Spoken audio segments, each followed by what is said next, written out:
Donc là, c'est une colonie de frelons que l'on est allé chercher sur le terrain, dont on étudie en fait un certain nombre de caractéristiques.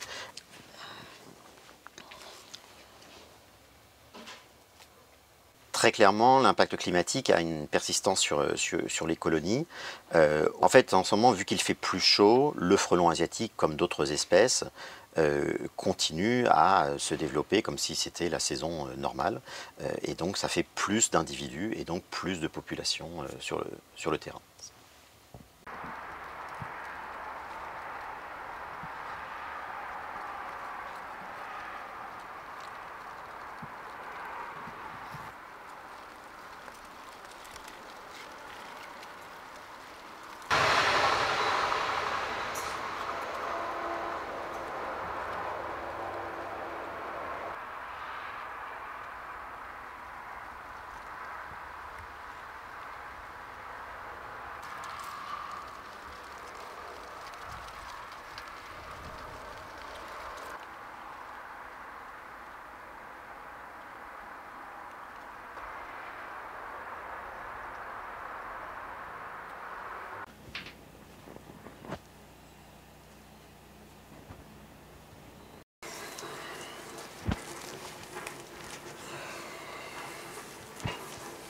Ici, on est dans notre élevage de moustiques, ce qui paraît un peu contre-intuitif, puisque la plupart essayent de s'en débarrasser, mais nous, ça nous permet de les étudier pour comprendre un certain nombre de paramètres de leur physiologie.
Donc aujourd'hui, en fait, on voit une persistance d'un grand nombre de populations d'insectes sur le terrain qui sont favorisées par les conditions météo que l'on observe actuellement.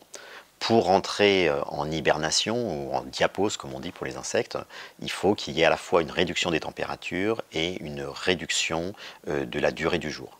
Aujourd'hui, ces deux conditions ne sont pas réunies, donc on voit les populations persister plus longtemps.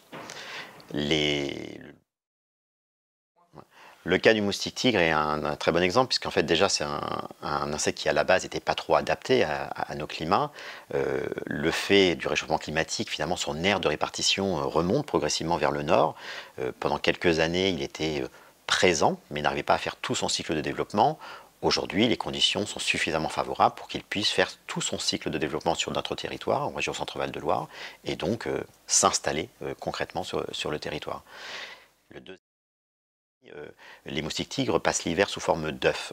Et donc, lorsque les conditions deviennent automnales, les moustiques vont produire des œufs de diapause, c'est-à-dire des œufs prêts à passer l'hiver. Là, tant que les conditions sont favorables, les moustiques continuent à se reproduire, on va dire normalement, sans se préparer à l'hiver. Donc, ils font de nouvelles générations. Et c'est pour ça qu'on voit aujourd'hui des populations qui persistent plus longtemps. Clémente qui, imaginons, l'hiver disparaît, qu'on a vraiment des températures clémentes toute l'année, ça peut avoir deux effets en fait. On a des espèces qui pourraient du coup être actives toute l'année, et des espèces qu'on ne voit que l'été, ben, on les aurait tout au long de l'année. Ça pourrait être le cas de certaines espèces de moustiques par exemple. Et puis il y a des espèces d'insectes qui ont besoin d'une hibernation. Il y a une diapause obligatoire. Et donc s'il n'y a pas de conditions hivernales, il n'y a pas les conditions réunies pour qu'il y ait cette phase nécessaire d'hibernation pour ensuite faire une génération au printemps. Et donc là, pour ces insectes, ça pourrait être catastrophique. Aujourd'hui, en fait, sur les punaises vertes ou les punaises marron que l'on voit qui rentrent dans les maisons pendant l'hiver, on voit en ce moment qu'il y a des très très fortes populations. Donc, c'est elles ont un comportement actuellement où elles cherchent à rentrer dans les habitats, donc qui est plutôt un comportement d'hivernage, donc qui n'a rien à voir finalement avec la vague de chaleur que l'on vit actuellement, mais il est probable que les conditions météo particulières que l'on a eu cet été ont favorisé cette espèce-là, et c'est pour ça qu'à l'automne, là, enfin l'automne, le printemps qui se prolonge, on observe de très très grandes populations de punaises.